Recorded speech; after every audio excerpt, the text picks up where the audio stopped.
우리가 매일 지나치는 순간들 집 안에서 나를 지키는 방법. 안녕하세요. 오늘은 조금 특별한 이야기를 하나 들려드리려고 합니다. 지난주였어요. 새벽 3시쯤이었을 겁니다. 잠에서 깼는데 목이 너무 말랐어요. 평소라면 그냥 참고 다시 잤을 텐데 그날따라 물을 마시지 않으면 도저히 잠을 잘 수 없을 것 같았습니다.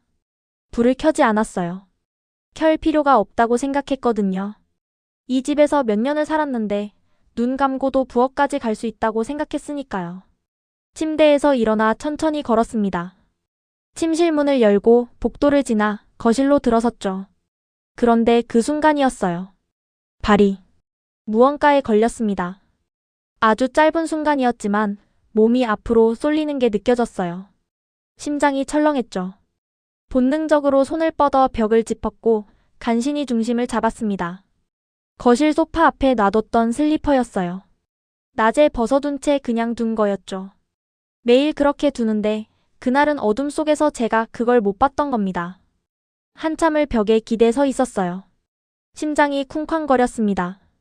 만약에 벽을 못 짚었다면? 만약에 바닥에 그냥 넘어졌다면? 그 생각이 머릿속을 떠나지 않았어요. 물을 마시고 다시 침대로 돌아왔지만 잠이 쉽게 오지 않았습니다. 비슷한 경험 혹시 있으신가요? 작은 문턱에 발이 걸린 적, 욕실에서 발을 헛디딘 적, 어두운 복도에서 순간 중심을 잃었던 적. 우리는 그런 순간을 대수롭지 않게 넘기곤 합니다. 그래도 넘어지지는 않았으니까. 다음엔 조심하면 되지. 그렇게 생각하죠. 하지만 그날 밤 이후로 저는 생각이 조금 바뀌었어요. 우리가 괜찮았다고 넘긴 그 순간들이 사실은 우리에게 무언가를 말하고 있었던 건 아닐까 하는 생각이 들었습니다. 제 친구 이야기를 하나 더 들려드릴게요. 작년 가을이었습니다. 친구가 갑자기 연락이 안 되더라고요. 평소에 자주 통화하는 사이인데 이틀 동안 전화를 받지 않았어요. 걱정이 돼서 집으로 찾아갔습니다. 문을 두드렸더니 한참 후에야 문이 열렸어요. 친구는 목발을 짚고 있었습니다. 무슨 일이야? 욕실에서 넘어졌어. 목욕을 하다가 미끄러졌대요. 발목을 심하게 삐끗해서 혼자서는 일어날 수가 없었고 간신히 핸드폰을 잡아 119를 불렀다고 했습니다. 병원에서는 뭐래? 다행히 골절은 아니래. 그런데 무서웠어. 친구의 목소리가 떨렸어요. 넘어지는 순간 일어날 수 있을지 없을지 몰랐거든. 핸드폰이 손 닿는 곳에 없었으면 어땠을까 싶어. 그날 이후로 친구는 욕실 바닥에 미끄럼 방지 매트를 깔았고 손잡이도 여러 개 달았습니다. 저는 그때 물었어요. 전에는 왜 안 했어? 친구가 씁쓸하게 웃더군요. 필요하다고 생각 안 했지. 나는 아직 괜찮다고 생각했으니까. 우리는 자주 이렇게 생각합니다. 나는 아직 괜찮아. 아직 그럴 나이가 아니야. 이 정도는 문제 없어. 그 말이 틀린 건 아닙니다. 실제로 우리는 많은 것들을 잘 해내고 있으니까요. 하지만 어느 순간부터 몸은 조금씩 변하고 있습니다. 예전만큼 균형을 잡기가 쉽지 않고 어둠 속에서 사물을 구분하는 것도 조금씩 어려워집니다. 반응 속도도 근력도 미세하게 달라지고 있죠. 이건 잘못이 아닙니다. 나이가 들어간다는 건 자연스러운 일이니까요. 문제는 우리가 그 변화를 인정하지 않으려 한다는 겁니다. 인정하면 뭔가 약해지는 것 같고 늙었다는 걸 받아들이는 것 같아서 거부하게 되죠. 그래서 예전과 똑같이 행동합니다. 똑같이 걷고 똑같이 움직이고 똑같이 살려고 합니다. 그리고 그 과정에서 작은 위험들을 놓치게 됩니다. 오늘은 그 이야기를 하고 싶어요. 우리가 매일 지나치는 순간들, 집 안에서 무심코 넘기는 것들, 괜찮겠지라고 생각하며 넘어가는 습관들, 그것들이 왜 중요한지, 어떻게 하면 조금 더 안전하게, 조금 더 편안하게 살 수 있는지 함께 이야기 나눠보려고 합니다. 훈계하려는 게 아닙니다. 겁을 주려는 것도 아니에요. 다만 우리가 지금 누리고 있는 이 평범한 일상을 조금 더 오래, 조금 더 편안하게 지켜나갈 수 있는 방법을 같이 생각해보고 싶은 겁니다. 집만큼 익숙한 공간이 있을까요? 우리는 집의 구석구석을 압니다. 어디에 뭐가 있는지, 문턱이 어디쯤 있는지, 스위치가 어디 있는지 다 알죠. 그래서 방심하게 됩니다. 아니, 방심이라는 말도 어울리지 않을지 몰라요. 신경 쓰지 않게 되는 겁니다. 하지만 바로 그 익숙함이 때로는 가장 큰 위험이 됩니다. 욕실 이야기부터 해볼까요? 욕실은 집에서 가장 위험한 공간 중 하나입니다. 바닥이 젖어 있고 공간이 좁고 딱딱한 표면들이 많죠. 그런데 우리는 욕실에서 매일 아무렇지 않게 움직입니다. 씻고 머리 감고 세수하고 양치하고 수십 년 동안 해온 일이니까요. 하지만 생각해보세요. 욕실 바닥이 젖어 있을 때 발을 딛는 순간의 그 느낌. 미끄럽다는 걸 알면서도 조심하면 되지라고 생각하며 그냥 걷게 됩니다. 대부분은 괜찮습니다. 정말로요. 하지만 딱 한 번, 단 한 번만 균형을 잃어도 그 결과는 생각보다 클 수 있습니다.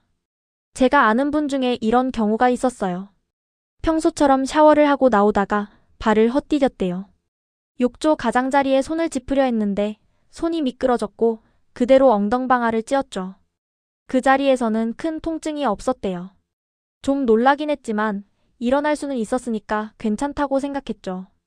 그런데 다음 날부터 허리가 아프기 시작했고 일주일 후에는 걷기가 힘들 정도가 됐습니다. 병원에 가서 검사를 해보니 척추에 금이가 있었대요. 선생님, 그냥 넘어진 건데. 그냥 넘어진 게 아닙니다. 뼈가 예전만큼 단단하지 않으면 작은 충격도 큰 손상을 줄 수 있어요. 몇 달 동안 치료를 받아야 했습니다. 그 기간 동안 일상생활이 얼마나 불편했을지 상상이 가시나요?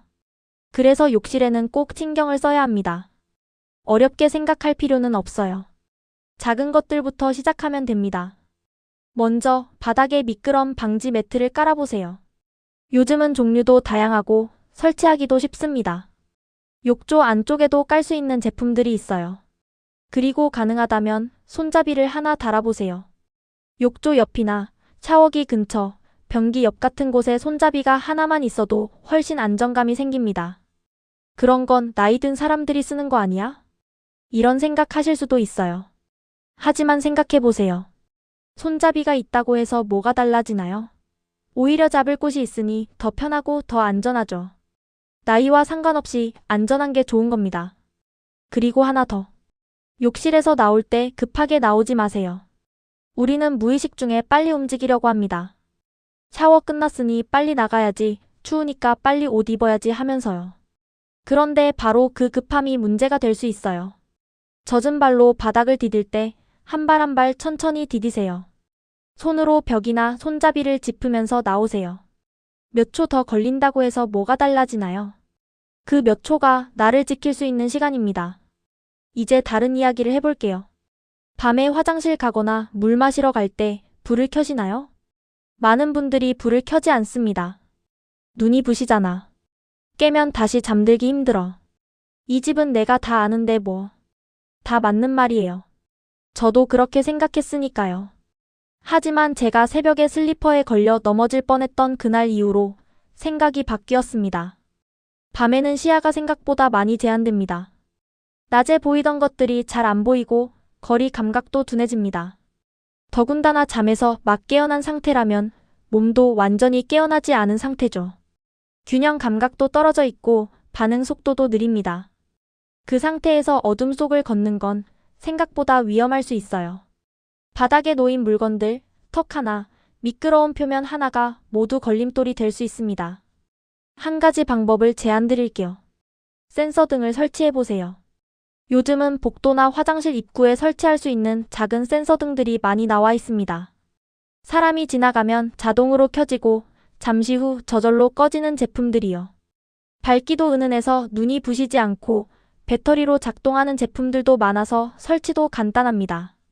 이게 하나만 있어도 밤에 움직일 때 훨씬 안전해집니다.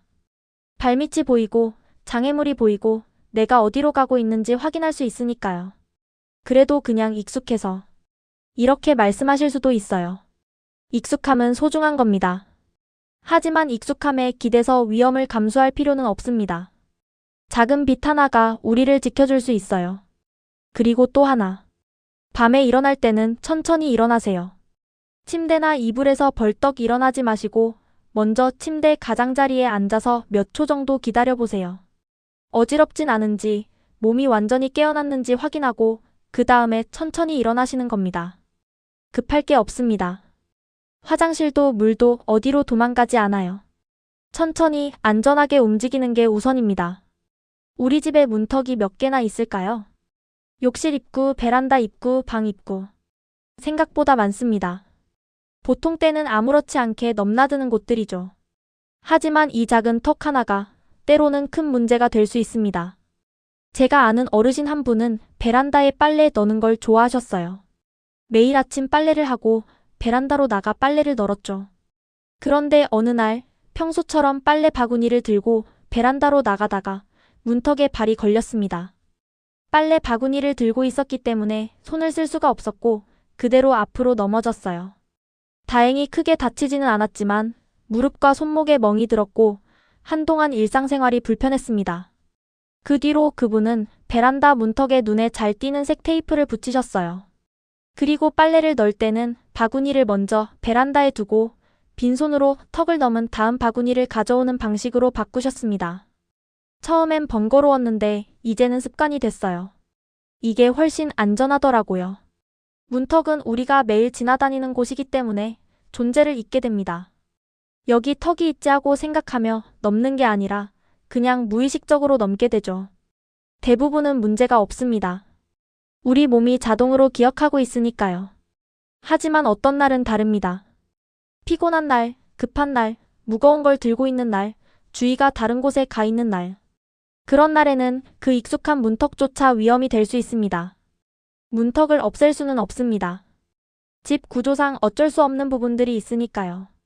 하지만 조금 더 눈에 띄게 만들 수는 있어요.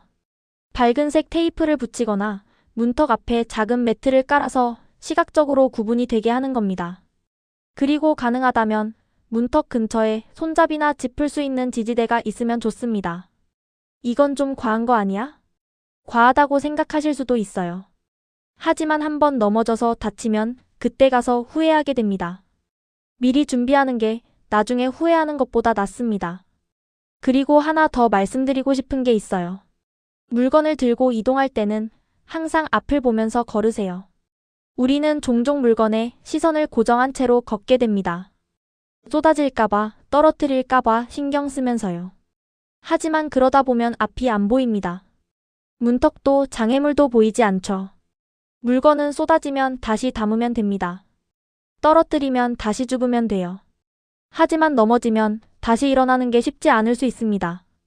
무엇이 더 중요한지 우리는 알아야 합니다. 이제 바닥 이야기를 해볼게요. 우리 집 바닥에는 생각보다 많은 것들이 놓여 있습니다. 슬리퍼, 신문, 리모컨, 충전기줄, 러그, 방석. 하나하나는 작고 사소한 것들이지만 이것들이 우리 발밑에 있을 때는 달라집니다. 저는 충전기줄에 걸려 넘어질 뻔한 적이 있어요. 거실 소파 옆에서 핸드폰을 충전하고 있었는데 줄을 바닥에 그냥 둔 채였죠.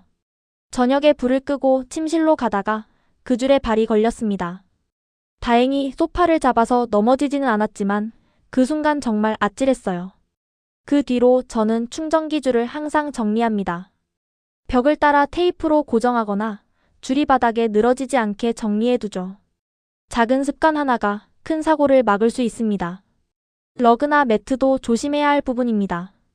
예쁘고 따뜻해서 집 곳곳에 깔아두곤 하는데 이게 제대로 고정되지 않으면 위험할 수 있어요. 걸을 때 러그가 밀리거나 구겨지면 그게 걸림돌이 되거든요. 러그를 쓰시려면 밑에 미끄럼 방지 패드를 깔아서 고정시켜주세요. 그리고 가장자리가 말리지 않도록 가끔 확인해 주시고요. 그리고 바닥에 물건을 두는 습관도 한번 돌아봐야 합니다. 잠깐만 여기 둘까? 나중에 치우지 뭐. 이렇게 생각하며 바닥에 물건을 두게 되는데 그게 쌓이다 보면 집안 곳곳에 장애물이 생기게 됩니다.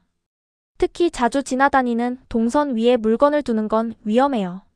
물건을 두려면 바닥보다는 테이블이나 선반 위에 두세요. 그게 더 안전합니다. 집이 좁아서 어쩔 수 없어. 이렇게 말씀하실 수도 있어요. 맞아요. 공간이 넉넉하지 않으면 물건을 둘 곳이 마땅치 않죠. 하지만 그럴수록 더 신경 써야 합니다. 자주 지나다니는 길목만큼은 비워두세요. 침실에서 화장실로 가는 길, 부엌으로 가는 길, 현관으로 가는 길. 이 길들만큼은 최대한 깨끗하게 유지하는 겁니다. 조금 불편하더라도 안전이 우선입니다. 발에 신는 것에 대해서도 이야기해 볼까요? 집에서는 보통 슬리퍼를 신거나 맨발로 다니시죠? 편하니까요. 간편하고 시원하고. 하지만 슬리퍼가 항상 안전한 건 아닙니다. 슬리퍼는 발에 제대로 고정되지 않습니다. 뒤축이 없으니까요. 걸을 때마다 발에서 조금씩 밀리고 그걸 우리가 무의식적으로 조정하면서 걷게 됩니다. 평소에는 문제가 없어요. 우리 몸이 자동으로 조절하니까요. 하지만 바닥이 미끄럽거나 급하게 움직이거나 중심을 잃는 순간이 오면 슬리퍼가 벗겨지면서 균형을 잃을 수 있습니다. 한 가지 제안을 드릴게요. 집에서 신는 신발을 뒤축이 있는 것으로 바꿔보세요. 요즘은 실내에서 신을 수 있는 가벼운 운동화나 샌들들이 많이 나와 있습니다. 뒤축이 있어서 발에 제대로 고정되고 밑창도 미끄럽지 않은 제품들이요. 처음엔 좀 답답하게 느껴질 수 있어요. 슬리퍼가 더 편하다고 생각하실 수도 있고요. 하지만 며칠만 신어보세요. 금방 익숙해집니다. 그리고 뒤축이 있는 신발을 신으면 걸을 때 훨씬 안정감이 느껴지는 걸 알 수 있을 거예요. 맨발로 다니는 것도 조심해야 합니다. 맨발은 편하지만 바닥이 젖어 있거나 미끄러운 곳에서는 위험할 수 있어요. 특히 욕실이나 부엌 같은 곳에서는 꼭 신발을 신는 게 좋습니다. 이제 조금 다른 이야기를 해볼게요. 우리는 왜 넘어질까요? 대부분은 급하게 움직이다가 넘어집니다. 전화벨이 울려서 빨리 받으려고 뛰어가다가, 누군가 문을 두드려서 급하게 나가다가, 불이 탄 것 같아서 부엌으로 달려가다가 등등. 한 가지만 기억하세요. 급할 게 없습니다. 전화는 다시 걸면 됩니다. 문은 조금 기다리면 돼요. 불은 사실 대부분은 그냥 착각입니다. 몇 초 늦는다고 해서 큰일 나는 경우는 거의 없어요. 하지만 급하게 뛰다가 넘어지면 그게 큰일이 됩니다. 천천히 움직이세요. 걸을 때는 천천히 한 발 한 발 확실하게 디디면서 걸으세요. 서두를 필요 없습니다. 목적지는 어디든 도망가지 않아요. 천천히 가도 안전하게 가는 게 더 중요합니다. 그리고 앉았다 일어날 때도 천천히 하세요. 의자에서, 소파에서, 침대에서 일어날 때 한 번에 벌떡 일어나지 마시고 먼저 앉은 자세를 잠깐 유지했다가 그 다음 천천히 일어나세요. 어지럽거나 중심을 잃는 순간이 있을 수 있으니까요. 그 몇 초가 나를 지킵니다. 우리는 종종 한 번에 많은 것을 들고 이동하려고 합니다. 한 번에 끝내는 게 효율적이라고 생각하니까요. 빨래 바구니에 세제, 옷걸이까지 다 들고 가거나, 장 본 물건을 한 번에 다 들고 들어오거나, 밥상을 한 번에 차리려고 그릇 여러 개를 겹쳐서 들고 가거나. 하지만 생각해보세요. 손에 물건이 많으면 중심을 잡기가 어려워집니다. 넘어지려는 순간 손을 뻗어 잡을 수도 없어요. 손에 물건이 있으니까요. 그리고 시야도 가려집니다. 물건 너머로 앞을 제대로 보기 힘들죠. 한 번에 조금씩 나르세요. 두 번, 세 번 왔다 갔다 하는 게 번거롭게 느껴질 수 있지만 안전합니다. 그리고 사실 몇 번 더 걷는다고 해서 뭐가 달라지나요? 오히려 운동이 되는 거죠.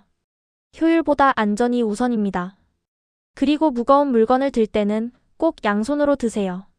한 손으로 들면 몸의 균형이 한쪽으로 쏠리게 됩니다. 그러면 중심을 잃기 쉬워요. 양손으로 들거나 아니면 카트나 수레를 이용하세요. 요즘은 집에서 쓸 수 있는 작은 카트들도 많이 나와 있습니다. 무거운 걸 나를 때 정말 유용해요. 이건 조금 다른 이야기인데요. 시력과 청력도 우리의 안전에 중요한 역할을 합니다. 눈이 잘 안 보이면 장애물을 보지 못하고 귀가 잘 안 들리면 위험 신호를 놓칠 수 있으니까요. 안경을 쓰시는 분들, 안경이 제대로 맞는지 확인해 보세요. 시력은 조금씩 변합니다. 몇 년 전에 맞춘 안경이 지금은 안 맞을 수도 있어요. 흐릿하게 보인다면 안과에 가서 검사를 받아보세요. 새 안경을 맞추는 게 좋을 수 있습니다. 잘 보이면 위험을 피할 수 있습니다. 청력도 마찬가지예요. 소리가 잘 안 들리면 주변에서 일어나는 일들을 놓치게 됩니다. 누군가 부르는 소리, 무언가 떨어지는 소리, 경고음 같은 것들을 못 들을 수 있죠. 보청기를 사용하는 것도 하나의 방법입니다. 보청기는 너무 불편해.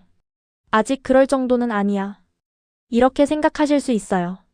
하지만 보청기는 단순히 소리를 크게 들려주는 게 아닙니다. 세상과 연결되는 통로예요. 잘 듣는다는 건 더 안전하게 산다는 겁니다. 혼자 사시는 분들이 많습니다. 혼자 사는 게 나쁜 건 아니에요. 편하고 자유롭고 자신만의 공간을 가질 수 있죠. 하지만 혼자일 때는 더 조심해야 합니다. 만약 넘어지거나 다쳤을 때 주변에 도와줄 사람이 없으니까요. 핸드폰을 항상 가까이에 두세요. 침대 옆에도 거실에도 화장실에도 어디를 가든 손 닿는 곳에 핸드폰이 있으면 좋습니다. 만약에 상황이 생겼을 때 도움을 요청할 수 있으니까요. 그리고 주변 사람들과 연락을 자주 하세요. 가족이든 친구든 이웃이든 나 잘 있어 하고 가끔씩 연락하는 거예요. 그러면 만약 연락이 갑자기 끊겼을 때 누군가 확인해 줄 수 있습니다. 혼자 산다고 해서 고립될 필요는 없어요.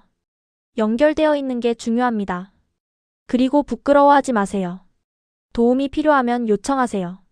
무거운 걸 옮겨야 하는데 힘들다면 누군가에게 부탁하세요. 높은 곳에 있는 걸 꺼내야 하는데 위험하다면 도움을 청하세요. 이런 것까지 부탁하면 민폐일까? 아니에요. 민폐가 아닙니다. 다치는 것보다 도움을 요청하는 게 훨씬 낫습니다. 그리고 우리도 누군가를 도울 수 있잖아요. 서로 돕는 거예요. 마지막으로 건강 이야기를 조금 하고 싶어요.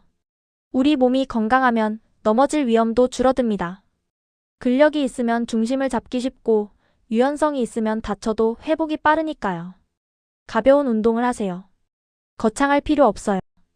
집에서 할 수 있는 간단한 스트레칭, 걷기 운동만 해도 좋습니다. 다리 근육을 키우는 운동, 균형 잡는 운동 같은 것들이 특히 도움이 돼요. 유튜브나 책에 이런 운동들이 많이 소개되어 있습니다. 하루에 10분, 15분만 투자해도 달라집니다.